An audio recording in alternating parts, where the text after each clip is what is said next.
It's time for the Rick Smith Show. Now, here is the voice of the working class, Rick Smith.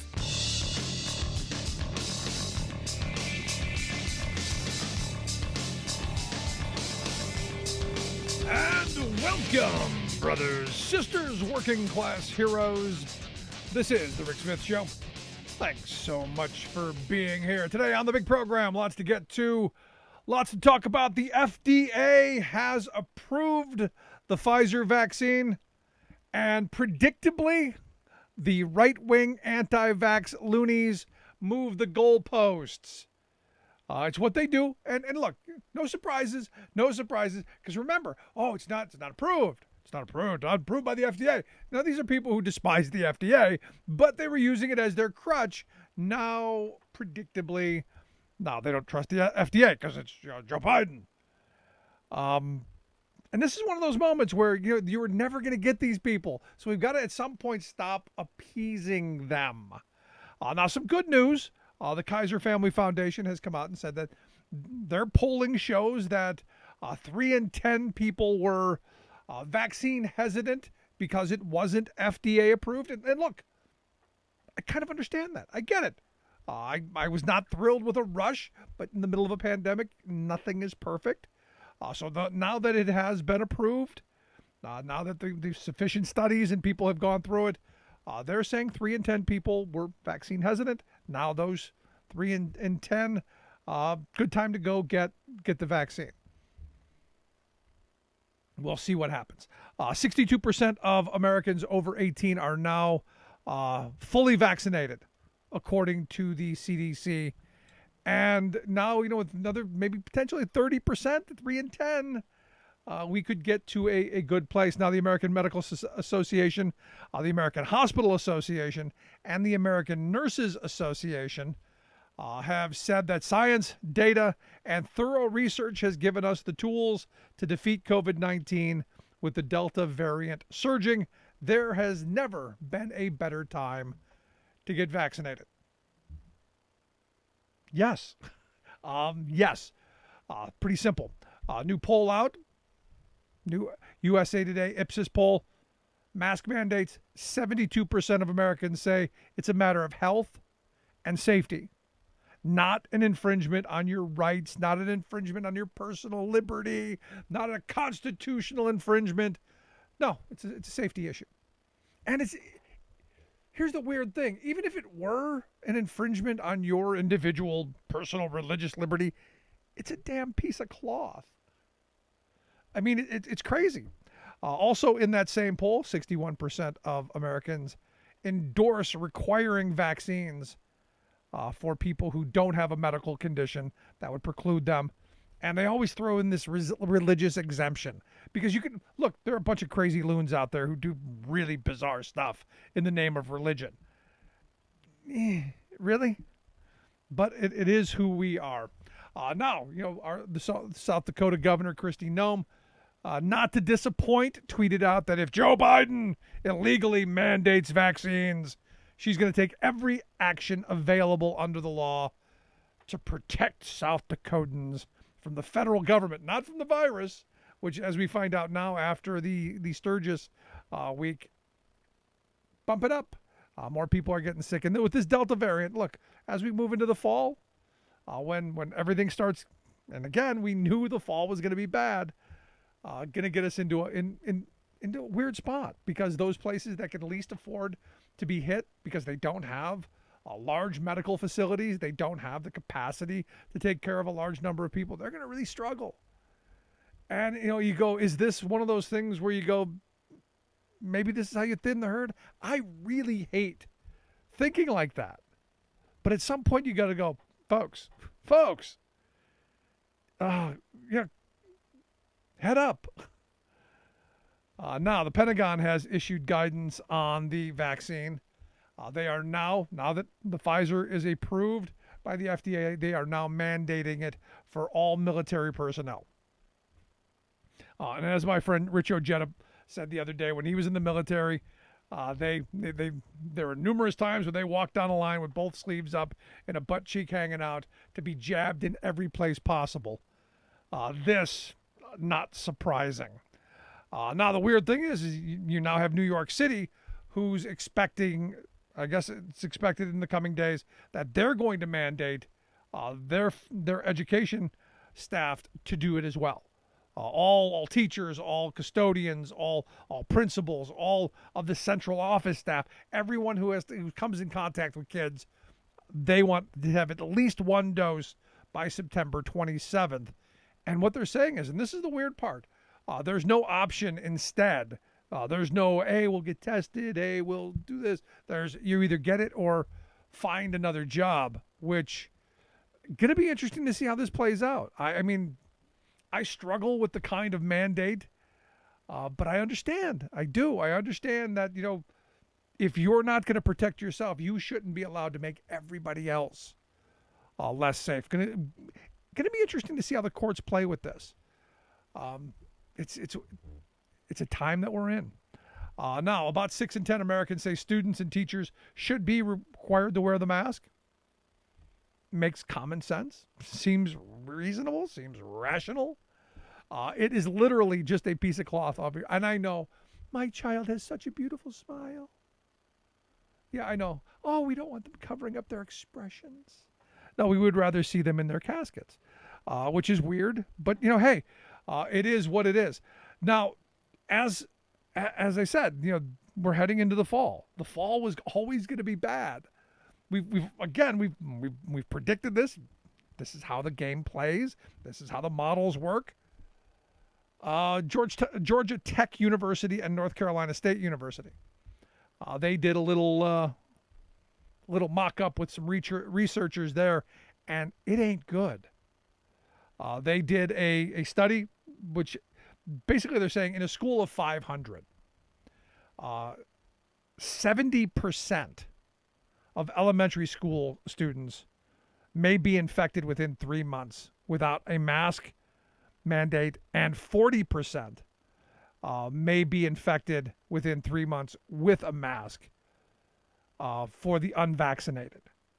So if you're unvaccinated, huge chances. And they're basically saying, look, this is what's going to happen in these school settings when this explodes. They said since August 19th, we're talking just a couple of days ago, 160,000 new COVID cases. We're seeing explosions. We're seeing trouble. And what's interesting is, as we said a year plus ago, it's not so much the people who are getting it, because the survival rate is really good, especially if you get sick and you have medical care. Once you overtax the healthcare system, once you get to a point to where doctors are going, I'm flipped to this, and nurses are going, no, and you're setting up field hospitals and parking garages in Mississippi, you got problems. And I look at someone like Greg Abbott, the governor of Texas. He's been vaccinated. In fact, not only has he been vaccinated, he got his booster, and he got the monoclonal antibody, whatever the fancy drug is to help just in case. But he's still out there going, no, we're not going to do any of that stuff. We're going to make it a personal choice.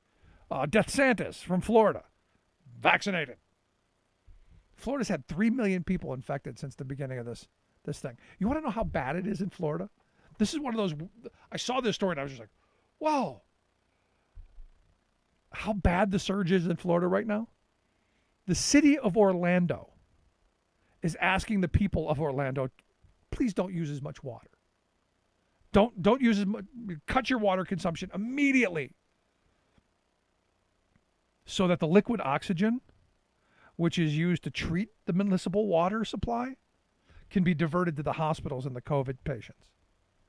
We're literally taking the oxygen from other places because we don't have enough of it. And yet, you still got DeSantis and the death cult saying, no, we won't wear a mask. We're not doing it ever. No. And not because, of any rational reason. I just don't like it. Or my breath smells bad.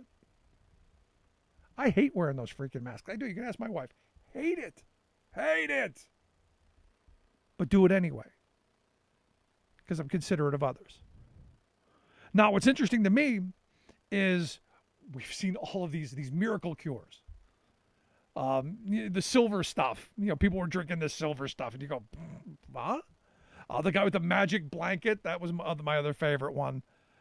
There's so many miracle cures out there that are being, pushed by hucksters and scam artists and con artists. You gotta wonder, when Trump came out and what was the hydroxychloroquine?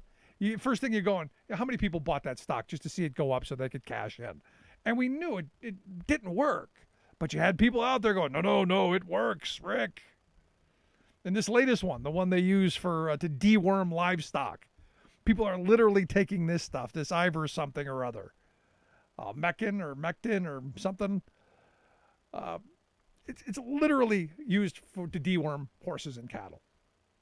And you've got people who are taking this going, oh no, this is it because some kook told me, yeah, this is it.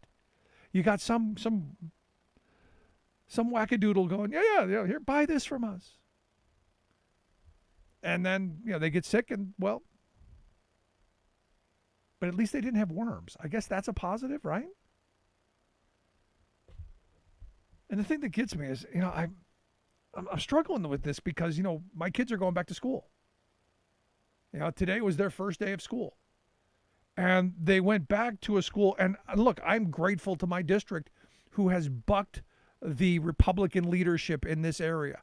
Every single state representative and state senator in the central region of this state of Pennsylvania where I live signed on to a letter saying, no, you don't do those mask mandates.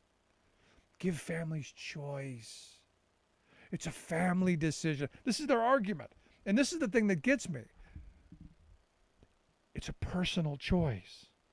No, it's not a personal choice. You don't have a choice to make me sick. You don't have a choice to make my children ill. You don't get that choice. You don't get to decide that.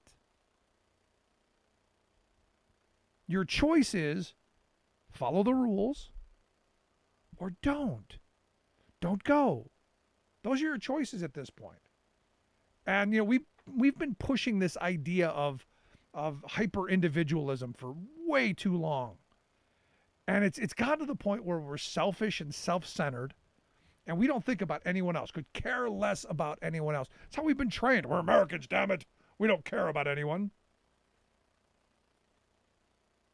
And I say this all the time, Justice Hugo Black was right. You have the right to flail your fists around until it touches the tip of my nose. We've gone to a couple concerts here lately with the kids because, we're vaccinated. We take the proper precautions. You got to go out and you got to live your life, but we're still safe and cautious. And you look around at the people who, well, only 62% of the country is vaccinated. Pennsylvania is not much better than that. And you know that almost half of them aren't. And you know that in a crowd of, 10,000 people, there are going to be people there who have it. And it's kind of like a game of, especially if you're unvaccinated, a kind of a game of Russian roulette. And I look at this story from Georgia Tech and North Carolina State where they're saying, look, within 3 months, without a mask, you're looking at 70% of the people infected. 40% of elementary kids with masks. So you're still going to have a bump.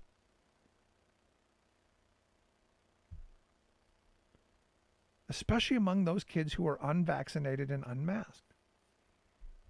And we haven't gotten down to the elementary school kids yet. We haven't gotten all the way down. We're still trying to get Granny all vaccinated.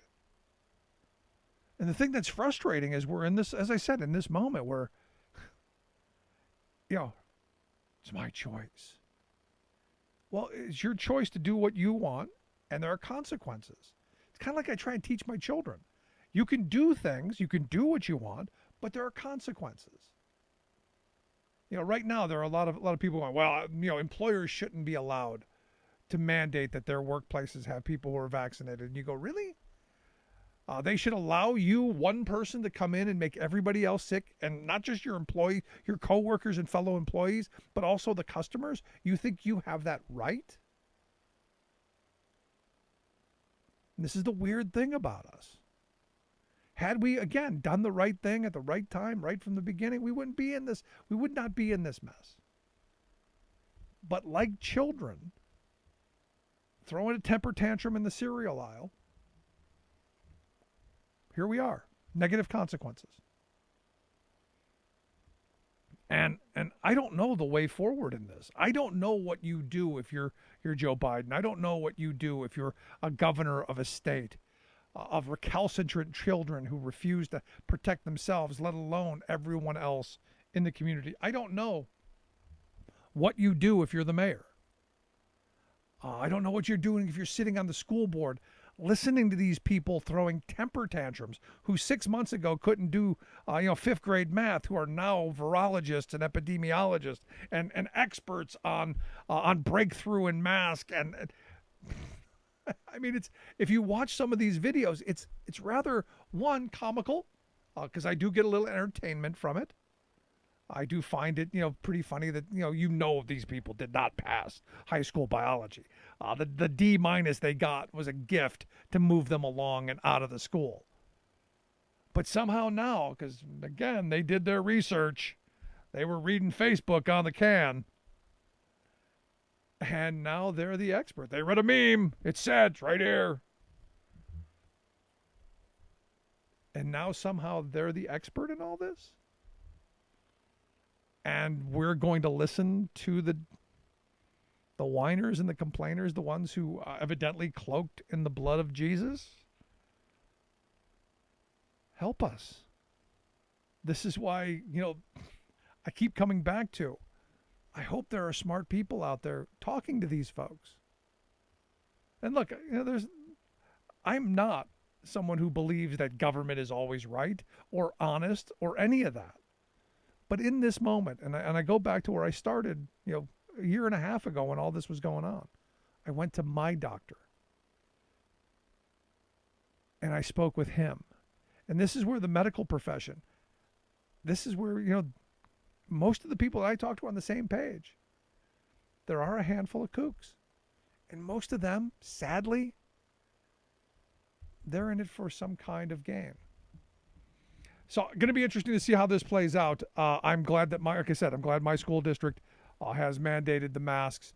You got the choice. Don't send your kids. Keep them home. You can, if you're so smart, you're the virologist, you can teach them math too. Gonna take a quick break. Right back after this. Stick around. You're listening to the Rick Smith Show. More American than workers standing up, and the union gives a voice to win. On the Rick Smith Show.